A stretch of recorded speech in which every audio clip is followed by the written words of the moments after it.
Hello, ladies and gentlemen, and welcome to the Discriminating Gamer. Say, you know that Yeoman Rand actually had a complaint that someone had cut a peephole into her quarters?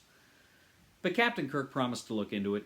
Ladies and gentlemen, today we're going to go ahead and take a look at Star Trek Ascendancy Dominion War from Gale Force Nine. Full speed ahead, Mr. Sulu. My crazy concubine awaits. Mr. Spock, don't interfere. You are my science engineer. At Warp 9, it's girls above. Oh, oh, oh. This goes far more deep than lust. Because my name is Captain Kirk. Since Tiberius Kirk. My 5-year mission is to find. Oh, oh, oh. My crazy concubine. Those Klingons better step aside. Those girls can run, but they can't hide. Leave me a blonde or better yet. Say close and find me a brunette. I got my phaser set on kill. Oh, oh, oh, those girls will bow down to my will. Because my name is Captain Kirk. That stands Tiberius Kirk. My 5-year mission is to find. Oh, oh, oh, my crazy concubine. Hello everybody, we'll get back to the review in just a second. I just want to take a moment to ask you to go ahead and check out and subscribe to my other channel, that is Cody Carlson PhD, where we talk about military history and books on history and fun things like that. Please check that out, please subscribe, and now, back to the review. Star Trek Ascendancy Dominion War from Gale Force 9 brings an entirely new faction to your game of Star Trek Ascendancy, as well as an entirely new way to play your game of Star Trek Ascendancy The Dominion War. First of all, you have the Dominion as a faction. Now, the Dominion as a faction is going to come with, of course, its own player board, its own units and what have you, its own technology. This game boasts infiltrators. Now, as you know, the founders ruled the Dominion. They were shapeshifters. And they would frequently go to various other factions in the Star Trek universe, Federation, Klingons, etc., and they would infiltrate and kind of force their fleets and whatnot to do funky things. Well, that's what's happening here. Essentially, you have the opportunity to place infiltrators in different locations on the board, and then if you have the proper progress cards, technology cards, you can go ahead and give false orders and move your enemy's fleets around the board. You can do all sorts of other funky things and sow discord among your enemies. Now, one of the biggest new features here is the Gamma Quadrant. Now, essentially, the Dominion has its own stack of Gamma Quadrant planets, so as the other players are exploring amongst themselves, you are exploring out amongst yourself in the Gamma Quadrant. And what you do is you actually have a very funky shaped system, which is Bajor, and a system in the Dominion side with a wormhole connecting them, and DS9 attached to it.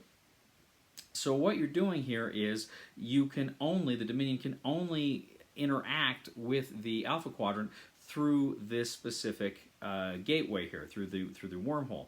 So you set that wormhole in the center of the board, and you're going to go ahead and move and maneuver toward that in order to make contact with the Dominion. Now, you can play the Dominion War experience. So essentially, in this scenario, you have a blue alliance and a red alliance, and they're determined randomly who's on which side of the alliance.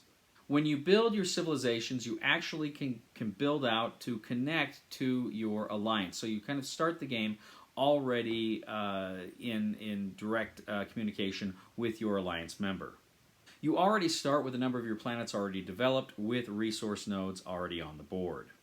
Now, essentially, your allies work together, they can fight together, they can defend together, they can use each other's spaces kind of without permission.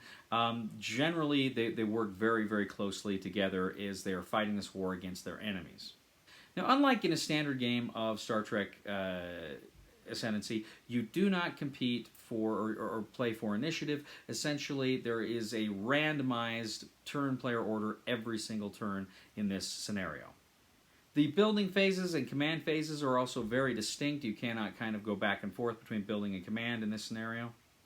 And you also get alliance cards. Essentially, at the beginning of your building phase, You can draw 2 either Red Alliance or Blue Alliance, depending on your alliance cards, into your hand. If you have more than 3, you have to discard down to 3. But at any time during your turn, you can go ahead and you can play an alliance card for 1 culture token. Now, if ever at any time you conquer one of your enemy's homeworlds, they are then subjugated. They are not out of the game.